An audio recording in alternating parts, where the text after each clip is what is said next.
Welcome back to Guns and Grilling. No politics, no nonsense, just great guns and great food. Today, we're going to be reviewing the Military Armament Corporation Mac IX 9mm. We're going to cover some of its key specs and my experience with it so far. Then we're going to finish with my brown butter ribeye steaks and roasted potatoes on the grill. Let's get it popping.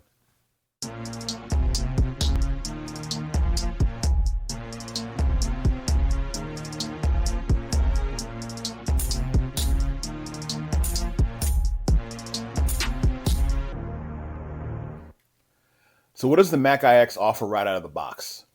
So, the Mac IX is a Turkish made 9mm pistol imported by SDS Arms. It features a simple and reliable direct blowback action. It comes with two SDS Imports Mac 5 MP5 style magazines, which are widely available and feature a last round hold open. It's got a full length Picatinny rail and a Picatinny attachment on the rear to attach a brace or stock, as well as also comes with an M-LOK handguard. Comes with a tri-lug mount with a half by 28 thread, so you can attach your muzzle devices and suppressors. The frame and receiver are 70-75 hard anodized aluminum. The barrel is 6.5 inches long. The overall length from barrel to the end here before the stock is about 16 inches. Weighs just over 5 pounds. Comes with adjustable iron sights, a 1-year limited warranty, plus a lifetime service plan. It also comes in a nice hard case, a padded hard case, which includes a sling and a cleaning kit. Also, the thread protector to protect your threaded barrel as well. So I've made some changes to it out of the box. And just as a reminder, this weapon is clear. The magazine is empty, so we're safe here. So what I did to it is I changed out the factory sights that it came with because I didn't really care for them. I added some flip-up M-Bus sights to it. I added a hand stop to the front. I'm running a Dead Air Key Micro brake to run my Dead Air Wolfman can on here. And I also added a Siley red dot optic. And lastly, I added an SB Tactical FS 1913 folding brace. And eventually I'll SBR this and then I'll add a stock. But we'll get to that eventually one day.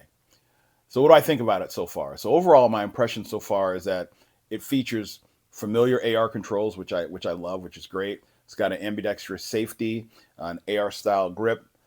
It also features for the magazine release, there's a button on the right side of the weapon where you can release the magazine. There's also this paddle style feature that allows you to release the magazine as well, which is very versatile and pretty cool. And also, it has ambidextrous charging handle, easy takedown pins like you're used to on your AR, and overall, it feels pretty solid with a really good fit and finish. So, got this on the range a couple of times. The recoil is manageable, feels similar to every other 9mm PCC I've shot or I've owned.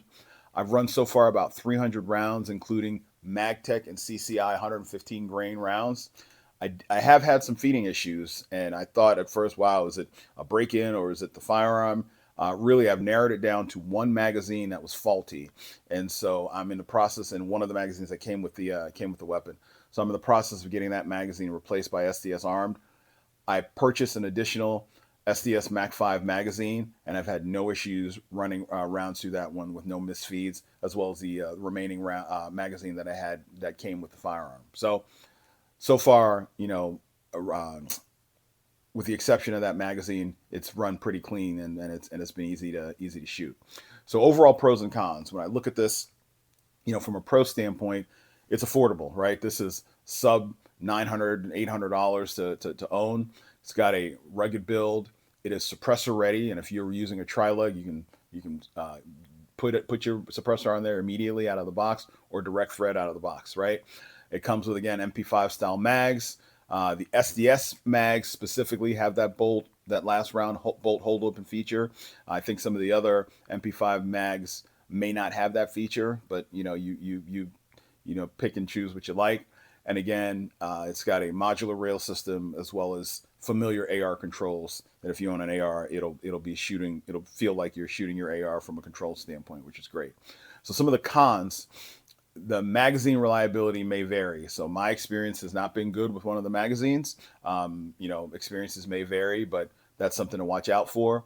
The other thing is it does not come with a brace, and so you'll have to buy a brace separately or SBR and put a stock on it. But again, it's got the Picatinny attachment on the back end, so you can add a brace or a stock to it. So that's I think that's a downside because that's going to be some extra cost to get a brace.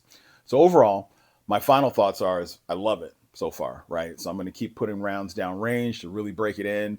We'll see how it does and how it performs over a couple thousand rounds, but I don't really expect any issues. Again, it's a pretty easy gun to shoot, pretty easy to take down and clean, and so I'm looking forward to having more fun with this on the range and putting tons and tons of rounds down range. So all right, so I hope you found the review valuable, right? So it's time to go upstairs so we can do some ribeyes and potatoes on the grill. So I'll see you in a few minutes in the kitchen. Thanks.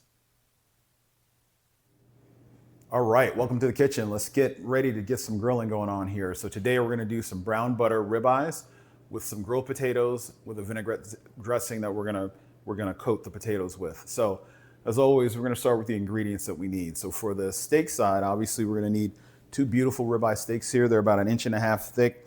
I pre-seasoned them last night with some Cajun seasoning, some garlic powder, some coarse black pepper, and then coated them with olive oil, put them in saran wrap and let them sit overnight. So these are ready to go. The goal with the steaks, and also for the steaks, we're gonna need some butter, and I'll tell you about that here in a second. The goals with the steak is we're gonna take them out to the grill, we're gonna char them on both sides on an open flame, and then we're gonna cut them and slice them and then put some butter on top of them in the cast iron to make the brown butter. And we'll do that on the grill as well on an open flame and get the steaks ready to go. From an ingredient standpoint, obviously we need some potatoes. I've got a bowl here of new potatoes. And what I'm gonna do with these is I'm going to put them in some cold water and bring the cold water up to temp, put some salt in them, parboil these for about 8 to 10 minutes. And then we'll get them ready to go on the grill so we can get some good char on them and get them nice and cooked. And then we'll come in and we'll salt them, pepper them up, put a little canola oil on them, and then make the vinaigrette dressing. So the ingredients that we're gonna need for the vinaigrette dressing for these potatoes is gonna be some olive oil, some white wine vinegar, some whole grain mustard. And so we'll make that dressing and I'll show you that later on in the cook. Also, we're gonna need a little parsley to finish the potatoes off when they're done. This minced garlic will also go into the dressing as well. And of course, we'll need some salt and pepper as we go forward with the cook here today. So let's get outside and start cooking. And then we'll be back in the kitchen here as soon as we get things rolling. Thanks. All right, let's get to grilling. So step one is we're gonna start with these steaks. We're gonna char these steaks. So like I said, I've got two nice sized ribeyes, right? And we're gonna put them on the fire here. We're gonna char them on both sides.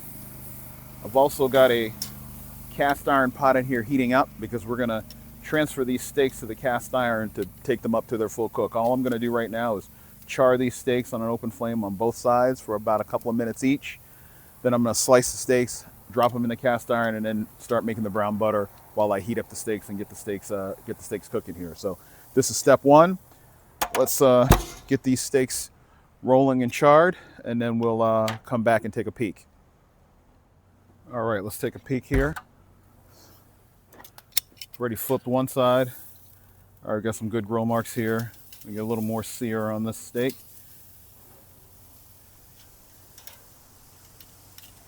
All right. Give it another minute or so to really get some good sear on the steak, and then what we'll do is we'll slice and put them inside the cast iron pot. Show you that in a second. All right, so what I've done is I've taken the steaks, I've sliced them, and let me show you what this slice looks like here. You can hear them sizzling in the cast iron. You see here, sliced steaks in the cast iron. I'm gonna put a little butter on top of them so I can make the brown butter sauce.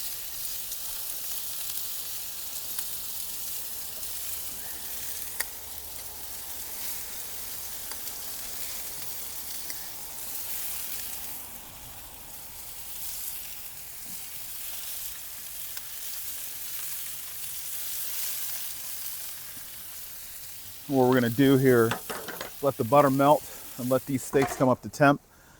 We're gonna cook these to probably a medium-ish, medium plus. That's how we like them in our house. Don't come at me if you like them medium rare or rare.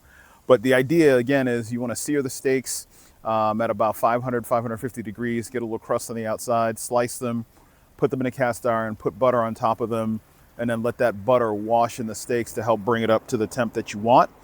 And then while we're doing this, I'm also going to take these potatoes. I've made these potatoes.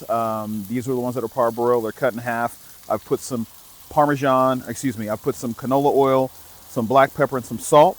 I'm going to stick this on the open flame as well and let this come to a nice temp and get those potatoes nice and charred. And then we'll go from there. So we'll check this out in a few minutes here. Be right back. All right, we're checking out these steaks. We're gonna take this butter. I'm gonna bathe these steaks, steakhouse style, in this brown butter. And they're coming up to temp nicely here.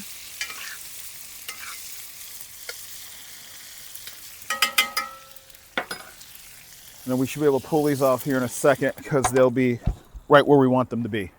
All right, be right back. All right, so I've taken the steaks off the grill.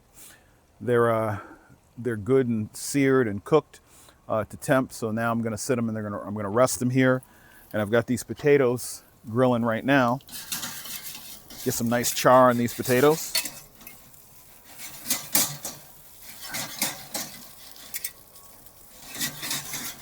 And once these potatoes are ready, we'll bring them inside, make the dressing, dress them, and then we'll go from there. All right, let's check these potatoes. They're looking great, looking golden brown. Got some char marks on them. So these are about ready to come off. Then we'll go inside and we'll dress them up and get everything ready. All right, back in the kitchen. So we've done a lot so far, moved pretty quickly. So again, brown butter ribeye, Cajun ribeye. What we did was we went outside to the grill, we seared it off on both sides for a couple of minutes each. Then what we did was we sliced it into some big pieces like so, and then put it in a cast iron pan with some butter to make some brown butter and to bring it up to the temp, to desired temp. These came in a medium plus, which is how we like it here. And so they're sitting here, and both these steaks are resting right now.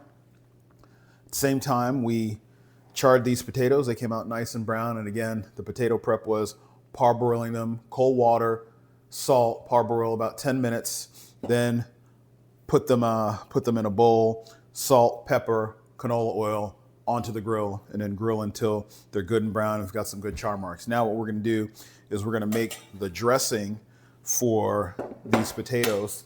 And what we're gonna do is we're gonna take some white wine vinegar. We're gonna put about a cup of white wine vinegar in here in a bowl. That's about a cup there. And then we're gonna take probably a tablespoon or so of whole grain mustard. And then one thing we need is a whisk. All right, got my whisk here. Also need to take some minced garlic, and this is about 2 teaspoons of minced garlic that we'll put in here as well. And then we'll start to mix this up in the bowl. And then the next thing we'll do is we'll add some olive oil to make this vinaigrette. So what we'll do is we'll add some olive oil in here, probably about a tablespoon of olive oil. And then we'll mix this up.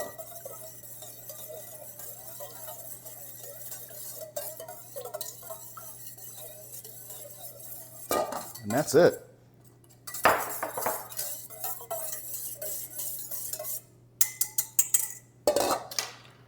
And we'll take our potatoes. We'll put our potatoes inside our dressing. Once we've got our potatoes in our dressing, we'll stir this up, get these potatoes nice and coated in this dressing.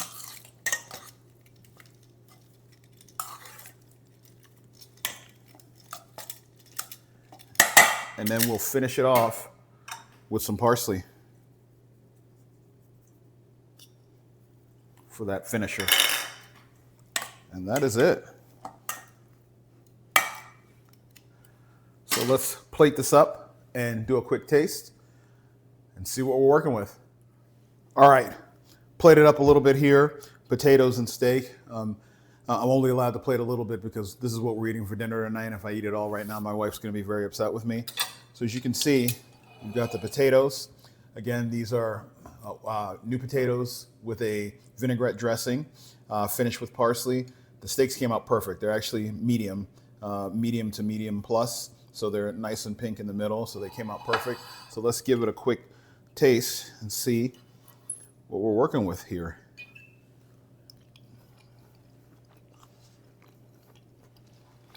That steak is delicious. You can taste that Cajun seasoning in there.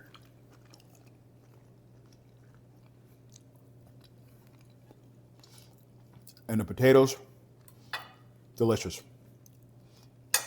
Good pop of acid that you get from the white wine vinegar and the mustard with the olive oil and that garlic. Tastes fantastic. So this was a pretty easy cook. Moved fast, a lot of different components, but overall pretty easy to do. So there you have it, right? Another episode of Guns and Grilling. In the beginning of the episode, we talked about the Mac iX, which brings rugged simplicity, real customization options, and a great value for shooters who want an MP5 style 9mm without the premium price tag. You know, AR controls, all the things that we talked about. We finished things off with this brown butter steak with a side of delicious grilled new potatoes with this vinaigrette dressing. So if you found this content enjoyable, go ahead, please give me a like, subscribe, drop any comments on your thoughts about the Mac iX or any recipe ideas you have or any questions you have about this recipe. So again, I'd like to thank you for watching, and until next time, smoke, sear, and shoot. Bye-bye.